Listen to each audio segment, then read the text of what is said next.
The broadcast is now starting. All attendees are in listen-only mode. I'd like to call the 1 p.m. meeting Capital Facility Finance Agency to order. I'm sorry I was a few minutes late. I was in an interview. Cindy, would you please call our members' names to determine a quorum? Yes, sir. This is Cindy Aiken speaking. Auditor Wood. Here. Go ahead and test your mic. So. Here. Thank you. Mr. Hicks, you'll test your mic.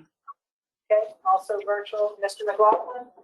I can hear you fine here. All right, thank you. And for the record, Ms. Wilson is absent. Mr. Beam, absent. And Mr. Bowen. Also Mr. absent. Bowen's here. Oh, there's Mr. Bowen. Thank you, sir. Yep. Sorry, I had some technical difficulties, but I got in.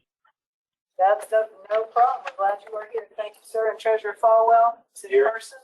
Staff present in the room are Sharon Edmondson, Lewis Andrews, Jennifer Wimmer, Debbie Tomasco, myself, and Victoria Bledsoe on staff. You have a quorum. Thank you. Would you please stand and join me for the Pledge of Allegiance, and then Cindy will go over some housekeeping.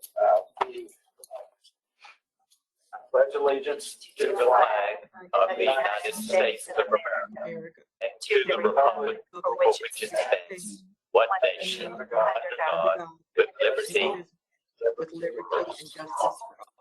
and Secretary McClellan. Salute to the flag. I salute the flag of North Carolina And pledge to the old North State. love, loyalty, and faith. Thank you. Cindy, housekeeping items? I'll make this short.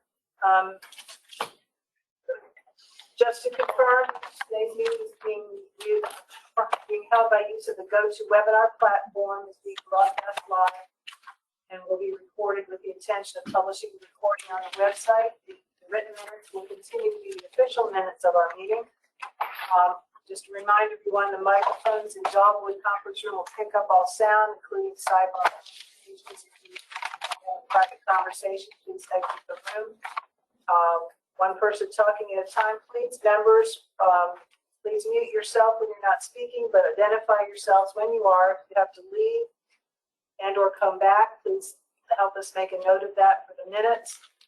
All votes will be taken by roll call. Without objection, we continue the procedure. If you made a motion or a second, you will be considered as a yes vote, and we will skip you.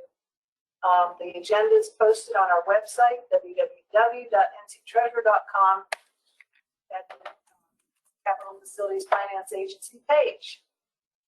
Okay. Thank you very much. Members and staff and audience, please take a moment to review the agenda. Does anyone have an actual, potential, or appearance of a conflict of interest regarding the matters that are before us? Okay. Hearing no conflicts, I'll entertain a motion to adopt the meeting minutes of May 3rd, 2020. Motion to approve the minutes from the previous meeting. Thank you, Joe. Second. Head auditor, second. Thank you. Any further discussion? Hearing none, the clerk will call the roll. Mr. Bowen? Yes. Thank you. Mr. Hicks? Approved.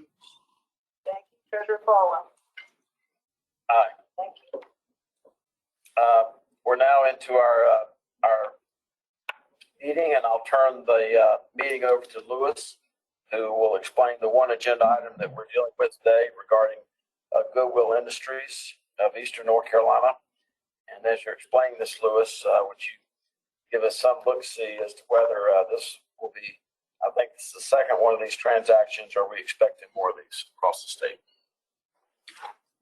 Thank you, Mr. Chairman. Goodwill Industries of Eastern North Carolina has returned to the agency to request a change to the approved structure of the up to $60 million financing that was approved at May 3rd agency OGC meetings. As you recall from the May 3rd approval, the structure requested in May was a variable rate swap to fixed closing transaction. debt service was based on a 10-year amortization with a balloon payment redemption at year 7. Goodwill Industries, after additional consideration, has decided to modify the financing structure to an additional 10-year fixed rate structure, no derivatives or balloon redemptions. Truist Bank, which is the same lender as before, has offered 3.547 fixed rate locks through August 12th. Goodwill Industries plans to close on August 9th. The par amount is expected to be approximately $55.8 million. Just a couple of comments. I think that switching to a traditional fixed rate structure makes a lot of sense in today's market. Traditional fixed rate structure will eliminate the risk associated with derivatives, such as early termination fees, and should also offer easy access to refinancing opportunities should interest rates fall in future years. The state debt section recommends approval of this change. Okay. Thank you. Members, this is something that we have pre-approved. We're just adjusting the terms of the previous approval. Do I hear a motion to take staff's recommendation? I'll move to accept the staff's recommendation. This is Ted Hicks. Thank you, Ted. Second? Second, Joe McLaughlin. Marcus, I'll second. Thank you very much. Any further discussion? Hearing none, the clerk will call the roll. Okay, for Goodwill Industries, motion, Mr. Hicks. I heard Mr. McLaughlin first on the second, first for the second. Auditor Wood, Aye. thank you. Mr. Bowen, Aye. Treasurer Falwell, Aye. Thank you, Louis, and congratulations to Goodwill Industries. And I think this is a more conservative and predictable way to go. So thank you for bringing it to us. I'll now consider a motion to adjourn.